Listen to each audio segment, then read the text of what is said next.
The match against Gukesh was also quite interesting. I think Gukesh has definitely improved quite a bit. Actually, if I look at the four players here, in my view, he's the only player who I got the sense was super serious and super well prepared and taking every game very seriously. So he's definitely improving quite a bit. And I thought also in a couple of the games I had against him, he kind of let me off the hook. You know, the game that I lost him, I shouldn't have lost, and there were probably 2 or 3 other games that I should have lost that I didn't lose.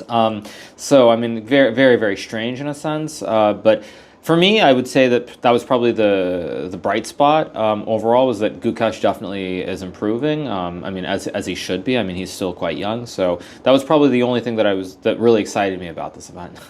And also this game with Magnus that you pointed out, where you sacked the exchange on d8 and played rook d5, queen a3. It was so exciting. I thought maybe you're winning, but then I checked with the engine. It was only slightly better for you.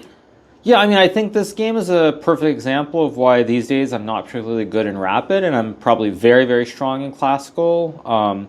In particular, Blitz, of course, whole different story. But because this was a game where I reached the right conclusions, but I was a little bit too slow reaching them. And I think in a Classical game where I could have spent 10, 15, 20 minutes on a single move, I would have had a chance to win that game. But in a Rapid game turning into a Blitz game, I was just a little bit too slow finding the right moves, and ultimately the clock played a huge role in that game. So I think that game really highlights the difference between the formats, and why I still think I'm very, very strong in Classical. But in Rapid, I would say I'm not quite as good.